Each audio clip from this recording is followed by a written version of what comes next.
이렇게 마지막 이제 주기율표 나왔습니다. 주기율표 한번 오늘 끝장을 내봅시다. 좀 내용이 조금 많을 수 있는데 오늘 한 타임에 좀 진도는 끝을 낼 거고요. 다음 이제 진도 나가는 날에 문제풀이 플러스 그리고 그 뒤에 3단원 진행을 할 겁니다.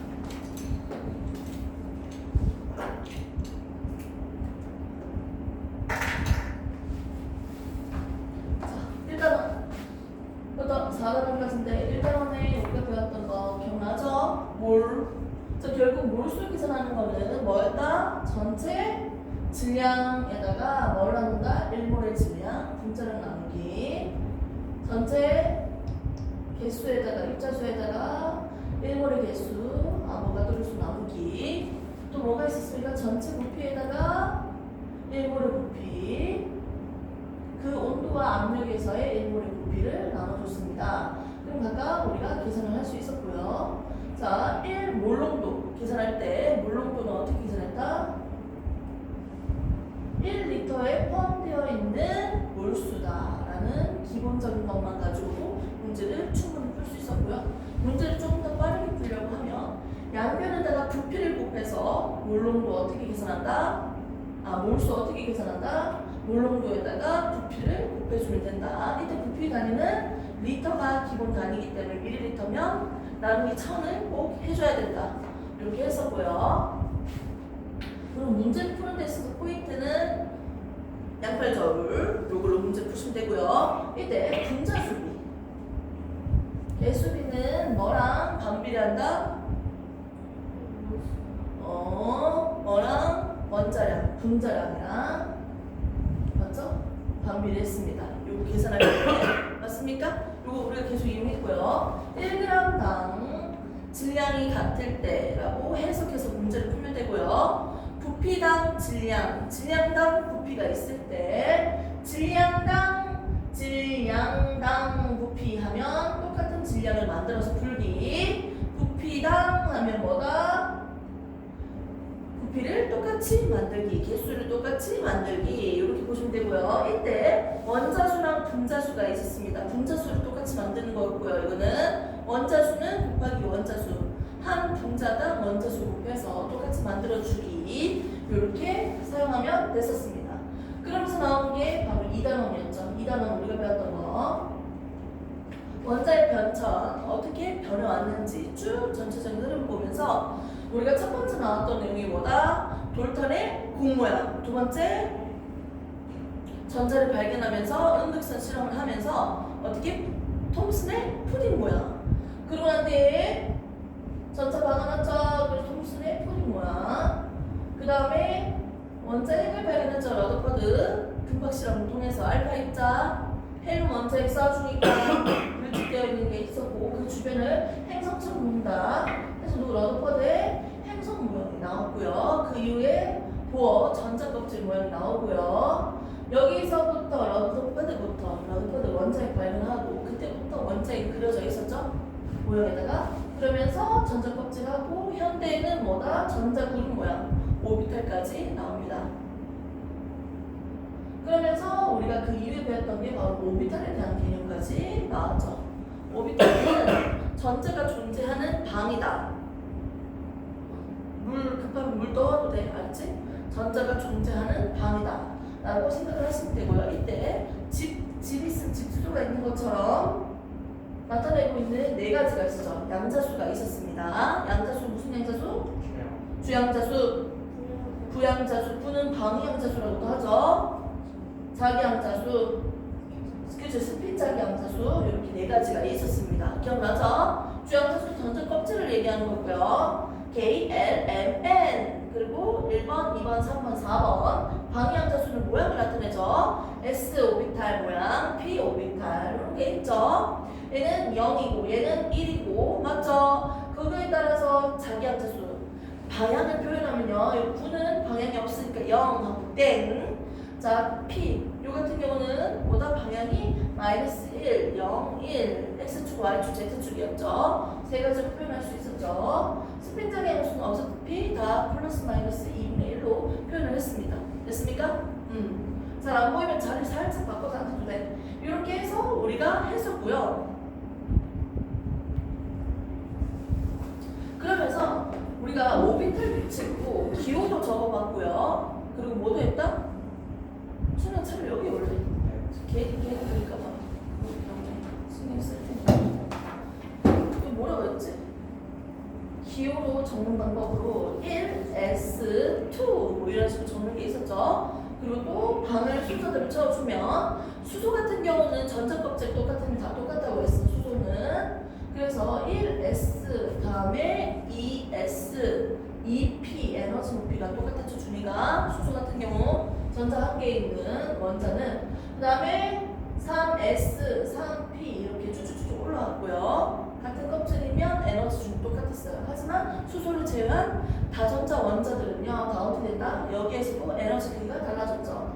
2S 2P 3S 3P 3P가 나와야 되는데 실질적으로 4S가 더 작았죠. 이렇게 해서 순서가 매겨지고 있었다. 보시면 됩니다. 우리가 20번까지 했을 때는 요거만 본 거죠. 사실. 그러면서 아래에 있는 오비탈을 그려가지고 채워줬어요. 이렇게 해서 3S, 3P 뭐 이런 식으로 채워줬는데 여기 채우는 방법이 있었어요. 세 가지 규칙을 다 지키면 안정된 상태다. 바닥 상태라고 했고요. 순서대로 채워라. 무슨 원리? 싸움의 원리가 있었고요. 두 번째 규칙 뭐다? 하나당 전자 두 개밖에 못 들어가고 체례 서로 스핀 방향 반대 방향이다. 파울리 베타 원리가 있었고요. 세 번째 법칙 호율 전자수를 많이 만들어라. 하나, 둘, 셋, 넷 채우면 다섯, 여섯 이렇게 여기 먼저 채우고 가는 게 아니고 전체적으로 하나씩 여기 안에서 얘를 먼저 넣든지 얘를 먼저 넣든지 얘를 먼저 넣든지 순서는 상관없었습니다. 이렇게 해서 홈트 규칙 호율 전자수를 많이 만들어라. 홈트 규칙까지 해서 이 세 가지 규칙을 다 지켰을 때 바닥 상태였어요. 바닥 상태였고 여기서 파울리 베타 원리를 위반을 하면 얘는 존재하지도 않았다. 들뜬 상태도 아니었다 라고 표현했습니다. 싸움과 홈트 규칙을 위반했을 때 얘는 들뜬 상태다 라고 표현을 했고요. 불안정한 상태 에너지 중위가 좀 더 높은 상태다 라고 표현을 했습니다. 오늘 할 내용은 뭐냐면요 그 이후에 나오는 주기율표 내용이에요. 지금은 간단하게 복습만 했던 거고요. 기억은 다 나죠? 오, 저런 게 있었네 이런 느낌으로 들렸을 거예요. 이제 나오는 건 이제 주기율표를 본격적으로 좀 보는 건데요. 아직 영상을 내가 안 올렸을까? 안 올렸나? 자, 주기율표. 우리가 지금 현재 쓰고 있는 주기율표. 이들은 규칙을 가지고 이 표를 이용을 하고 있습니다. 8번째부터 8번째마다 화학적 성질이 비슷한 친구들이 계속 나오고 있죠. 옥타고설. 그리고 최초로 이 원자량 순서대로 나열했던 표가 있어요. 누구였죠? 최초로 주기율표라는 걸 제시한 사람이 멘델 레예트라는 사람이 원자량 순서대로 주기율표를 제시를 했죠. 그리고 지금 우리가 쓰고 있는 이 주기율표의 기틀, 현재의 주기율표 기틀. 그렇지. 모즐리라는 분이죠. 이때 무슨 순서였다? 원자번호 순서대로 1, 2, 3, 4, 5, 6, 7, 8 맞죠? 근데 조금 더 구체적으로 얘기하면요. 무슨 순서다? 양성자 순서입니다. 그래서 양성자가 한 개, 두 개, 세 개, 네 개잖아요. 양성자수 순서대로 우리가 나열해서 쓰고 있다. 그러면서 상대적인 질량을 비교하는 질량수는요. 산소를 기점으로 했었는데 지금은 뭐다? 탄소를 기점으로 10이라고 두고 질량수를 매겨서 사용하고 있습니다. 주기율표를 한번 먼저 그려보도록 할게요. 주기율표. 수소, 헬륨, 리튬, 베리륨, 동소, 탄소, 질소, 산소, 플로린, 네온, 나트륨, 마그네슘, 알루미늄, 교소, 린, 황, 염소, 아르곤, 칼륨, 칼슘. 이렇게 우리가 외우고 있는 20가지를 보면요. 먼저 같은 세로줄은요, 조기죠. 같은 조기들은요, 화학적 성질이 비슷하다고 했죠.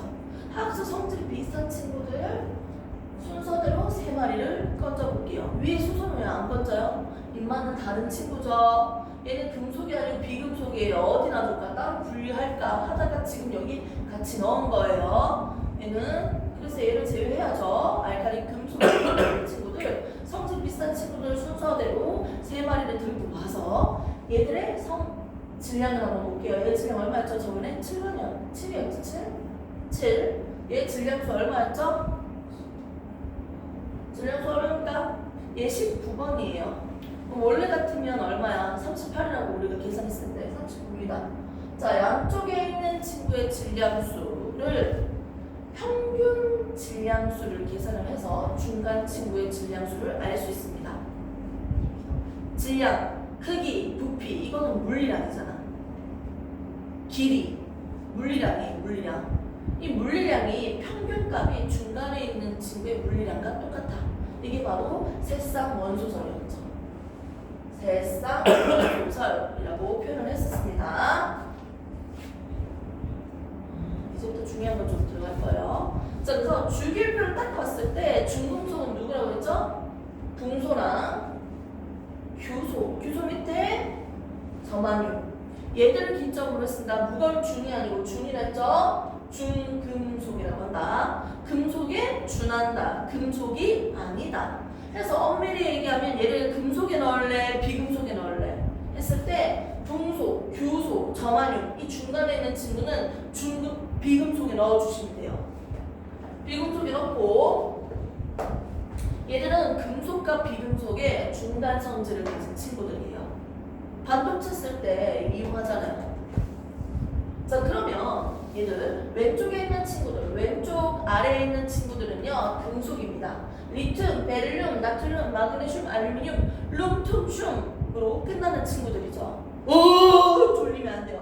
자, 이때 왼쪽 아래에 있는 친구는 금속이니까 왼쪽 아래로 갈수록 금속의 성질이 커진다 라고 기억하면 되겠네요. 자, 얘를 기점으로 오른쪽 위에 있는 친구들은 누구다? 질소, 산소, 불소, 플로린과 불소라고 부르죠. 초등학교 갔을 때 입안에 했던 거. 자, 소소소로 끝나는 친구들이네요. 자, 얘들은 비금속이죠. 그래서 오른쪽 위로 갈수록 비금속 친구들이 오른쪽 위로 갈수록 비금속의 성질이 커진다. 이렇게 정리하시면 되겠네요. 그럼 얘들의 화학적 성질을 비교한다면 왼쪽 금속들은요 아래로 갈수록 커진다 했으니까 이렇게 나타내면 되겠죠. 자, 비금속은요 위로 갈수록 커진다고 했으니까 이렇게 반응성을 비교할 수 있겠습니다. 됐습니까? 이건 외우는 게 아니고 의미적으로 이렇게 정리해서 외워져야 돼요. 자, 이 상태에서 이제 본격적으로 좀 더 합시다. 금속은요 어떤 성질을 가지고 있다? 열도 잘 전달되고요. 그리고 전기도 잘 통했어요. 금속은 전기 잘 통하는 거는 너무나 잘 알고 있죠? 전기 전도성, 열 전도성이 높다. 비금속은 없다. 자, 금속 같은 경우는 보세요. 무슨 상태다? 액체, 고체, 기체. 물질 상태 무슨 상태? 대부분 고체 상태입니다. 고체 상태고요. 자, 비금속은요 무슨 상태입니까? 산소, 질소 무슨 상태야? 기체. 그리고 고체. 맞죠? 요 성질에 대해서는 배웠죠? 얘들 결합력에 대해서. 그래서 얘는 기체랑 고체 상태였어요. 상온에서. 그런데 상온에서 유일한 액체의 친구가 있었죠. 누구다? 브로민. 유일한 액체의 금속이 있었죠. 누구다? 수은. 요 친구들이 있었습니다. 맞죠? 그러면서 금속은 또 어떤 성질들이 있었을까? 특징. 기초적인 건데 이걸 굳이 해야 돼서 그래. 얘는 퍼지는 성질이 있어요. 금속은 망치로 내려 때리지 않나? 그러니까 그게 뭐지? 그러니까 제철소에 가면요 뜨거운 곳에다가 꺼내가지고요 막 왕창 두드려가지고 모양 만들잖아요. 퍼진다는 거예요. 전부 처먹자 퍼진다. 무슨 성질? 전성을 가지고 있습니다. 알루미늄 호일 이런 것들 다 뭐다? 전성이에요. 자, 그런데 얘는 뽑히는 성질도 있었죠. 얇게 피레친 번개 찢었을 때. 그리고 선주 만들 때 전선 보면 안에 얇게 뽑혀져 있잖아요. 뽑히는 성질, 연성을 가지고 활용하고 있는 대표적인 예들입니다. 됐습니까? 금속은 이런 성질들을 가지고 있습니다. 얘는 없다. 이렇게 보시면 되겠죠? 기초적인 이제 금속과 비금속에 대해서 우리가 각각을 달리해서 나눴어요. 근데 여기서 알파적으로 플러스적으로 내가 못해서 얘기한 게 있었지 그때도. 자, 여기 있는 친구는 알칼리 금속, 그 다음에 토금속 이런 식으로 갈 건데요. 알칼리 금속 1쪽이랑 17쪽을 우리가 조금 더 유심하게 봤죠. 자, 1쪽의 친구들은요, 누구랑 반응을 잘한다? 물과 반응을 잘한다. 누구랑 반응을 잘한다. 산소랑 반응을 잘한다. 그렇기 때문에 물과 산소를 차단시키기 위해서 액체 페라핀 그리고 석유 기름통에 넣어줬습니다. 야! 눈 떠! 일어서! 야, 새끼야! 자지 마! 근데 정훈아, 지금 또 아침이어서 그래. 졸리면 서서 해. 눈 한 번만 더 감으면 안 된다. 학원 지켜야 된다. 매일매일 부를 거다. 우리 학원 문 여는 시간에 부를 거다. 알았지? 자, 그래서 물과 산소랑 반응을 잘하기 때문에 그렇게 물과 산소를 차단시킨 방법으로 보관을 했었습니다. 그리고 1쪽 같은 경우는 알칼리 금속은요, 어떤 특징이 있어서 커터칼로도 쉽게 잘 잘려요. 그럴 정도로 물은 금속이에요. 그리고 밀도가 가벼워, 물보다 가볍게 뜬다고. 그런 특징들이 있었습니다. 자, 이게 바로 알칼리 금속의 특징이었고요. 자, 오른쪽에 있는 17쪽 누구 있습니까? 할로겐 원소의 특징이었습니다. 이거는 고1 때 배웠던 내용이기도 하기 때문에 조금 스피드 있게 설명을 했고요. 이 영상 어차피 찍어두기 때문에 한 번 더 체크를 하시면 되고, 좀 중요한 거에 내가 밀도감 있게 설명하고 싶어요. 자, 여기 있는 얘들은 할로겐 원소였죠. 자, 얘들은 어떤 특징이 있었습니까? 자기들만의 고유한 색깔을 띠고 있었다고 했죠. 밑으로 갈수록 반응성이 어떻게 됩니까? 작아지고 있죠. 얘는 물과 산소랑 반응을 잘하면 얘는 누구랑 반응을 잘했습니까? 수소. 수소랑 반응을 하니까 얘는 할로겐화 수소를 형성했습니다. 그러니까 화학 반응식을 보면 물이랑 반응을 하면서 여기에 수용액이 OH, 염기성이 됩니다. 그래서 페로포탈렌 용액은 무뭇발. 산성, 중성, 염기성에서 무뭇발을 하고. 그럼 염기성이기 때문에 붉은색을 띠고요. 여기 있으면요. 자, 그 다음에 얘는요. 수소로 반응하고 얘는 반응을 하면 뭐가 된다? 산성이 돼요. 산성이 되기 때문에 얘 염기성 산성이구나 이렇게 기억해도 돼요. 1차적으로 전혀 기억이 안 되면. 그럼 얘는 산성을 띠니까 얘는 뭐다? 무색을 띈다. 다음은 지시약을 한번 써볼까요? BTB를 우리가 많이 썼는데 요즘에는 좀 잘 안 보이네. BTB 같은 경우는 로초파 이렇게 얘기했죠. 그래서 파란색, 노란색 굳이 이렇게 한다면 이렇게 해서 액상까지 우리가 확인할 수 있고요. 여기서 한 번은 더 원래 1단원이랑 조금 약간 관련되어 있는 내용이긴 하거든요. 4단원, 6단원이랑 관련되어 있는데 그 철의 재련 방법일 때 내가 불순물이 섞인 철강석 산에 가가지고 막 철을 캤어. 근데 다른 물질들이랑 섞여져 있잖아. 나는 순수한 철이 필요해. 철만 있는 거. 그래서 용광로에다가 넣어줄 거예요. 3가지를 넣을 건데요. 3가지를 넣어주면 순수한 철이 나옵니다. 이렇게 순수한 철을 만드는 과정을 우리가 철의 재련이라고 합니다. 이 과정에서는 2가지 반응이 나와요. 산과 염기 반응이 나오고요. 그리고 산화합 반응이 나와요. 자, 이게 지금 빠르게 한번 설명을 해줄게요. 자, 넣어주는 3가지가 뭐냐면 코크스, 탄소. 한 가지는 뭐다? 탄산, 칼슘, 석회성. 그래서 또 한 가지가 뭐다? 당연히 철을 얻어야 되니까 철이 섞여있는 불순물, 철광석을 넣어야겠지. 대표적으로 산화철이라고 써볼까요? 얘들이 2뿌리니 3뿌리니는 그때마다 좀 다른 거예요. 3불짜리도 있고 2불짜리도 있어요. 철은. 자, 그리고 얘를 철광석 이렇게 적으면 됩니다. 얘는 코크스 또는 탄소라고 하죠. 이 세 가지를 넣어줄 건데 얘들이 용광로 뜨거 용광로에 들어가면 여기 서서 들어. 우리 공주 이쁜이 서서 들어. 그럼 서서. 자, 뜨거운 용광로에 들어가면 어떻게 될까요? 포커스가 산소가 있으니까 반응을 하잖아. 근데 자연에서는 실질적으로 산소가 충분히 주어지지 않기 때문에 불완전 연소를 합니다. 완전 연소를 하면 CO2가 되겠지만 불완전 연소를 하니까 어떻게? 일산화탄소가 형성됩니다. 이때 개수비까지 한번 만들어줄까요? 두 개니까 두 개. 이렇게 하면 되겠죠? 그러면 일산화탄소를 만들면 이 일산화탄소가 누구랑 반응한다? 얘랑 반응을 해야죠. 그래서 뭘 만든다? 순수한 철을 만든다. 그리고 이산화탄소로 날려보낸다.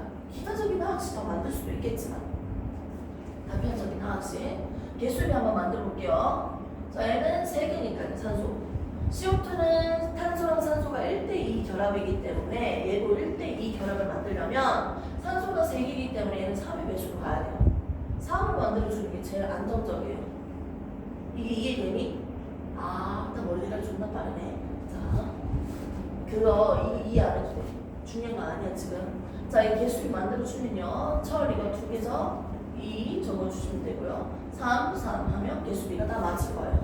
됐습니까?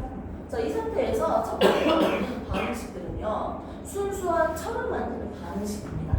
얘는 산소가 더해졌죠. 그래서 만들어졌죠. 산소가 강력하고 있죠. 산소가 더해지면 산화요. 그래서 산화하는 반응이에요. 요 두 개는 산화하는 반응. 산소가 간여하고 있고 전자가 간여하고 있는 산화하는 반응이고요. 두 번째 나오는 반응은요. 여기서 만든 순수한 철 만들려고 포커스 넣어준 건데 이제는 탄산칼슘을 써야 돼. 탄산칼슘은 여기 용광로 속에서 어떤 반응을 한다고 했죠? 분해가 될 거예요. 열분해적으로 분해가 되지. 가열하면서 분해가 됐을 때 일산화 칼슘을 만들어냅니다. 이렇게 해버리면요. 이 일산화칼슘이 불순물, 산화규소와 같은 어떻게 적을까요? 어떻게 적을까요? 개수비 맞추면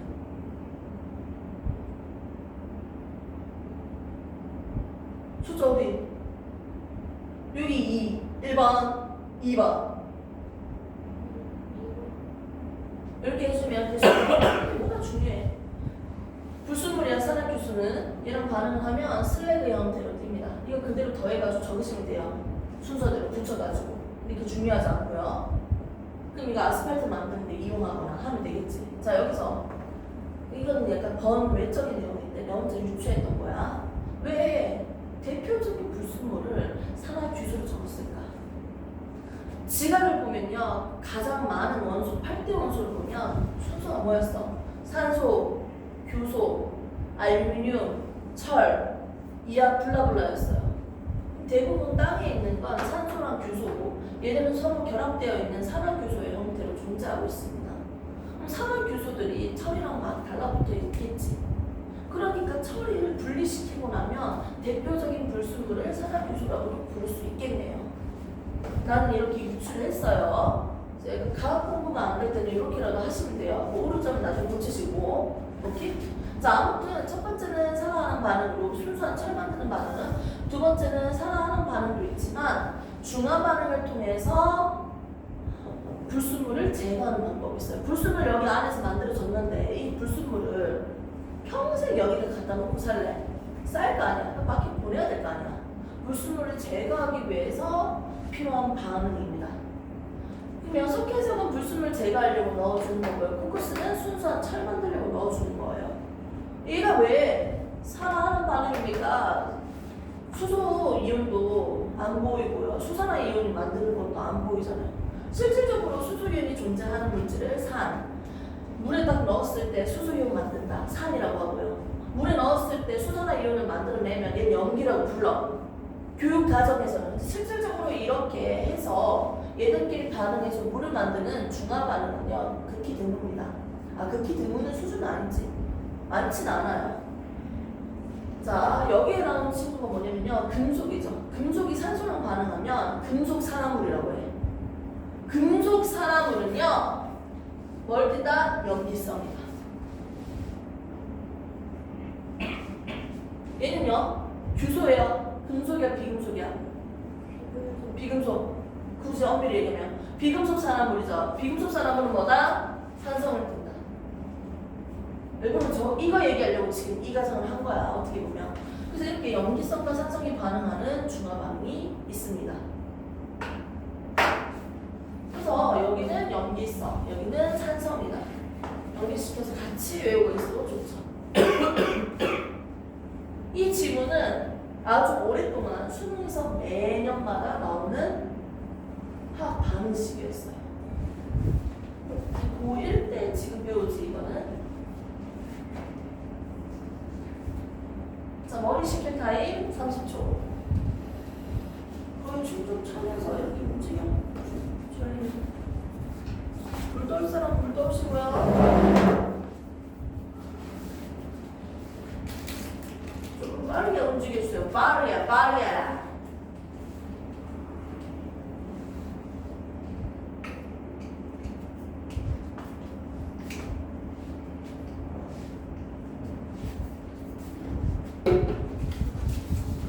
힘들지?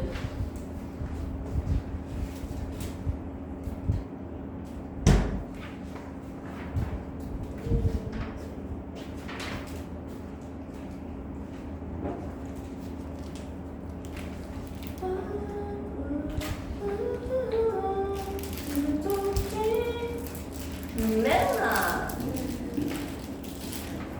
내가 흥얼흥얼거리면 기분이 좀 좋아지지 않을까요? 기분이 좋다.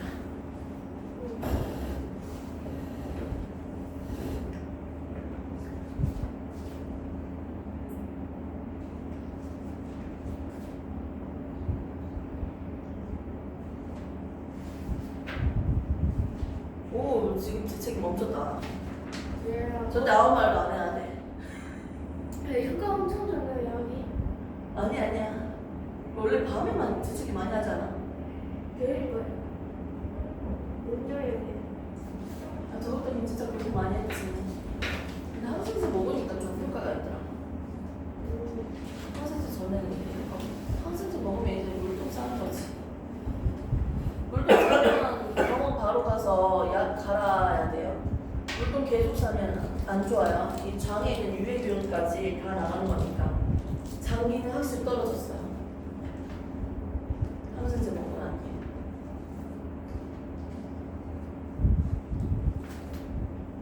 여기 또 코로나가 사실이에요. 그러니까 이 종이 쪼가리 좀 들고 쓰지.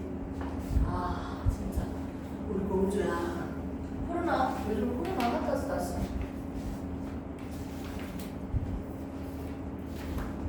근데 승민이도 없고 정한이도 없어가지고 우리끼리 오셔도 손한 게 있었어.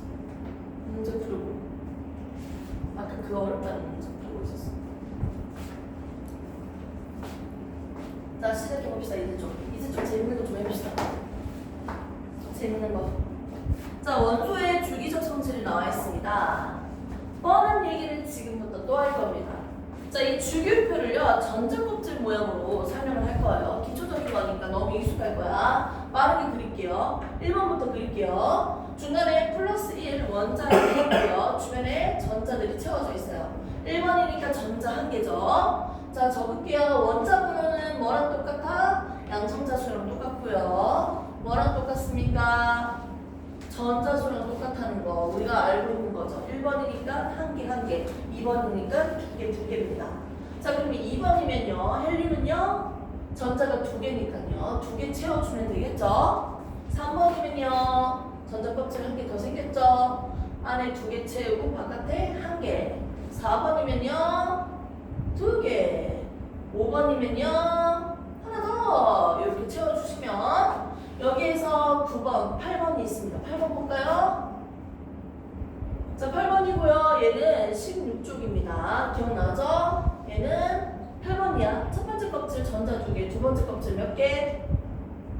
6개. 그렇죠. 6개죠. 6만 적겠습니다. 그러면 9번 플로리는요? 자, 전자 9개죠? 그러면 1번 껍질 전자 2개, 2번 껍질 몇 개? 7개. 그럼 마지막 18쪽에 있는 이 친구는 네온 10번이죠? 2개, 8개 가득 찼습니다. 오케이 하고 조금만 더 적을게요. 11번입니다. 11번이고요. 전자 껍질 2개, 8개, 1개 이렇게 가겠죠? 그 다음에 12번 2개, 8개, 2개 이렇게 전자가 채워집니다. 쭈쭈쭈쭈 가면요. 여기 몇 번이다? 16번이죠. 누구다? 항이죠. 2개, 8개, 6개. 됐습니까? 자, 17번 영소죠. 17개죠. 2개, 8개, 7개. 전자가 채워져 있습니다. 18번이죠. 누굽니까? 아르곤이죠? 2개, 8개, 8개 가득 찼습니다. 자, 19번이죠? 누굽니까? 그렇죠? 감사합니다. 2개, 8개, 8개, 1개 맞습니까? 자, 우리 그림 좀 이상할 수도 있습니다. 자, 우리가 알고 있던 주기율표를요, 전자 껍질 모양으로도 쭉 나타낼 수가 있습니다. 이때 같은 세로줄은요, 우리가 뭐라고 부른다? 족이라고 부릅니다. 1쪽부터 18쪽까지 해서 지금 족이 몇 개예요? 전체적으로 보면 원래 18줄이겠지. 맞죠? 근데 중간에는 성질이 다르기 때문에 제외시키고 우리가 1조, 2조, 13쪽을 건너뛰어서 14, 15, 16, 17, 18쪽까지 하는 거죠. 됐습니까? 족은 총 몇 줄? 18줄입니다. 주기율표에서 원래. 자, 그리고 주기는 뭐다? 가로는 주기라고 부르죠. 1주기. 주기는 총 몇 줄이다? 7줄이에요? 8줄이에요? 주기율표 좀 보세요. 지금 어떻게 생겼는지 한번 구경하세요. 자, 몇 줄입니까? 7이에요? 8이에요? 7. 맞죠? 이 질문은 물어볼 겁니다. 7주기다, 8주기다, 6주기다 줄 겁니다. 헷갈리지 마시고요. 7주기고요. 자, 그러면 얘들을 봤을 때 가장 바깥에 있는 전자를 우리는 뭐라고 부릅니까? 그렇죠. 정확한 용어입니다. 가장 바깥에 있는 전자다라고 해서 우리는 얘를 체외곽 전자라고 불렀죠. 체외곽 전자수는 1, 2, 3, 4, 5, 6, 7, 8까지가 있네요. 됐습니까? 근데 이걸 조금 더 설명을 다르게 좀 해볼게요. 다른 설명으로 다른 걸 설명할게요. 바깥에 있기 때문에 이 전자는 버리거나 얻거나 다른 친구들과 화학 결합을 할 수 있어요. 화학 결합을 해야 돼요. 지금 얘들은 불안정한 상태거든. 원자는 18쪽을 제외하고 지금 불안정한 상태예요. 원자들은 18쪽에 있는 친구처럼 가장 바깥에 있는 전자수를 8개로 채우려고 하는 옥텟 규칙을 만족시키려고 합니다. 옥텟 규칙을 만족시켜야지 안정된 상태예요. 근데 그렇지 않으니까 이 친구들은 불안정한 상태라고 하겠죠. 여기서 잠깐 얘는 옥텟 규칙을 만족한 게 아니다. 얘는 안정된 상태이긴 하지만 8개가 아니기 때문에 얘도 옥텟 규칙을 만족합니다 라고 하면 틀린 설명입니다. 자, 아무튼 안정되기 위해서 얘들은 전자를 버리거나 얻거나 공유하거나 화학결합을 해야 됩니다. 그래서 화학결합에 참여하는 전자수로 세워볼게요. 화학결합에 참여하는 전자, 이걸 우리는 뭐라고 한다? 원자가 전자라고 합니다. 체외곽 전자는요, 그냥 바깥에 있는 전자수를 얘기하는 거고요. 화학결합에 참여할 수 있는, 참여하는 전자, 원자가 전자라고 하는 거죠. 엄밀히 얘기하면 명칭의 내용은 다릅니다. 이때 원자가 전자수는 1개, 2개, 3개, 4개, 5개, 6, 7개 하고 마지막에는 0. 어차피 가득 찼으니까 이 전자들은 화학결합에 참여할 필요가 없습니다. 그래서 체외곽 전자는 1번부터 8번까지고요. 원자과 전자수는 0으로 끝납니다. 이 차이점만 있다라는 거. 1단계. 자, 같은 족이면 뭐가 똑같아? 원자과 전자수가 똑같아. 얘가 안정되기 위해서 이온을 만들 거예요. 한 개 버리는 게 게이트겠지. 7개 넣어주는 것보다 한 개 빼면 얘는 중성이었는데 원자는 전기적으로 중성을 띠는데 플러스 19, 마이너스 19 중성을 띠고 있는데 마이너스를 버렸으니까 당연히 양수가 되겠죠. 그래서 플러스 1가가 나올 겁니다. 1 뿌리뿌리뿌리뿌리 이렇게 되죠. 안정해지겠죠. 자, 두 번째 친구는 2개 버리는 게 게이득이죠. 6개 채워주는 것보다 2개 버리는 게 게이득이니까 2개 버리고 이 뿌리뿌리뿌리뿌리뿌리. 세 번째는 3개 버리는 게 게이득. 3불. 한 칸 띄우고 4개니까 3마. 3개 넣는 게 게이득. 2개 넣는 게 게이득. 1개 넣는 게 게이득. 이렇게 해서 이온이 되는 경향성까지 확인할 수 있습니다. 한 개만 넣어주면 되니까 전자를 얻어서 마이너스를 뜰 거예요. 전자 한 개니까 1마. 전자 2개 넣어야 되니까 2마. 이렇게 체크해서 이온이 됩니다. 여기 됐죠? 이렇게 봤을 때 같은 족이면 뭐가 똑같다? 원자과 전자수가 똑같기 때문에 화학적 성질이 같습니다. 성질이 비슷해요. 자, 그 다음에 주기를 보겠습니다. 주기는요, 1주기면 전자 껍질 수가 1개, 2주기면 2개, 3주기면 3개, 4개 갑니다. 물리적인 성질이 그래도 좀 비슷하네요. 그래서 주기가 같다라는 건 뭐가 똑같다? 전자 껍질 수가 똑같다. 같은 쪽이면 화학적 성질이 비슷하다. 이렇게 정리를 해주시면 됩니다. 오케이. 네, 좋습니다. 머리 식힐 타임 30초.